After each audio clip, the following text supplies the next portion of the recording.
During a debate on Tuesday, Congressman Colin, the Democratic candidate for Senate in Texas, tore into Senator Ted Cruz, reminding voters that they aren't necessarily stuck with Cruz, at least not yet. In fact, this year Democrats seem to have a shot at flipping this Senate seat. Cruz and Allred are separated by 1 percentage point right now, well within the margin of error. The pressure is on now for Allred to do something Democrats have tried to do in that state for a long time, turn it purple. Joining me now is the Democratic Congressman Colin Allred, candidate for the U.S. Senate in Texas. Congressman, good to see you again. Thanks for being with us tonight. This is always tricky in Texas, right? Because sometimes people get close and there's an energy about the fact that it's going to happen, and then something goes weird. So where are you now with 18 days to go in this election where you're closing in? This race is really, really tight. What are you thinking? Yep. Well, thank you, Ali. Thanks for having me on. I'm here in Austin, and listen, this is not going to be about our past here in Texas. This is about our future, and a very fundamental choice that we have to make with a senator who for 12 years has shown us exactly who he is and what he's not interested in doing, which is representing the people of this state. That's how you can go to Cancun when folks need you most. That's how you can try to work to overthrow an American presidential election, take away a woman's right to choose. Versus someone like me who has been the most bipartisan Texan in Congress, who has a record of getting things done for our state and who wants to serve all 30 million of us. And so I know that our past is something that is interesting to folks, but I think Texans are much more interested in our future and who can serve us for the next 6 years. Across the country, organizations like Real Clear Politics or Cook Political Report are shifting things, and a lot of people are concerned that it looks like they're shifting toward Donald Trump in small measure.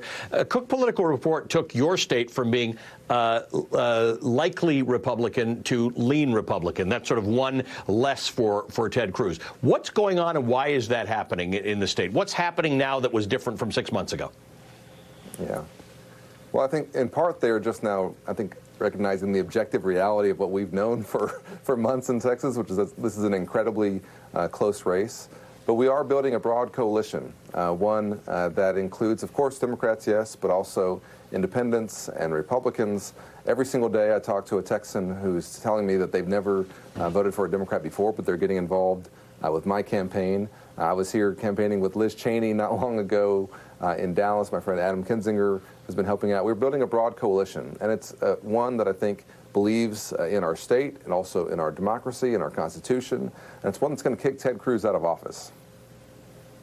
I'm not too far from you. I'm in Phoenix, and like Texas, Arizona is one of those places where immigration and the border are real concerns. Reproductive rights are real concerns. Obviously, the cost of living is a real concern. What are you hearing from your constituents and people who you want to get to vote for you about what's really driving them and what's likely to make the decision for them on November 5th? Yeah. Well, in Texas, we've been experiencing what a near total ban on abortion looks like, and there are so many brave Texas women.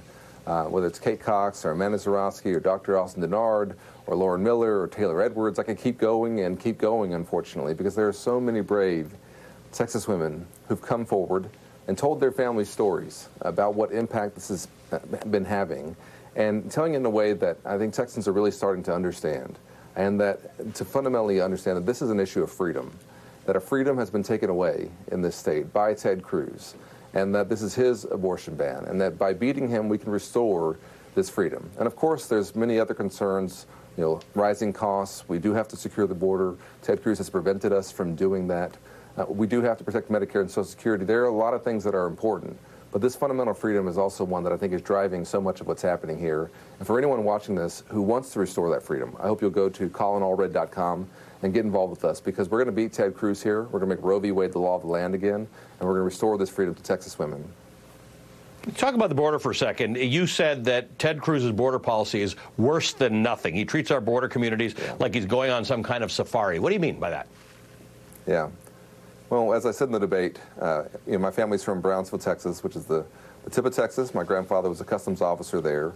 And there's nothing worse, really, than coming down to the valley or going to one of our border communities and just pointing out problems, but not being a part of solutions. Because then you're using them like they're like a political backdrop, right? Like you're there to take your photo shoot and just get out of there. Or, like I said in the debate, to be on a safari and put on your outdoor clothes and try to look tough, but then never be part of the solution. And we have a bill come up, in the United States Senate for $20 billion for 1,500 new Border Patrol officers and 100 new immigration judges and 4,000 new asylum personnel and technology to catch fentanyl, and you say no to it because you think you are more important than our state, well, listen, it's our border communities that also understand that as well. And so that's why we're going to vote him out. And it's really unacceptable. And you can't have a senator who thinks that their election or that their short-term political interest is more important than 30 million Texans. Congressman, good to see you. Thanks for joining us tonight. Congressman Colin Allred.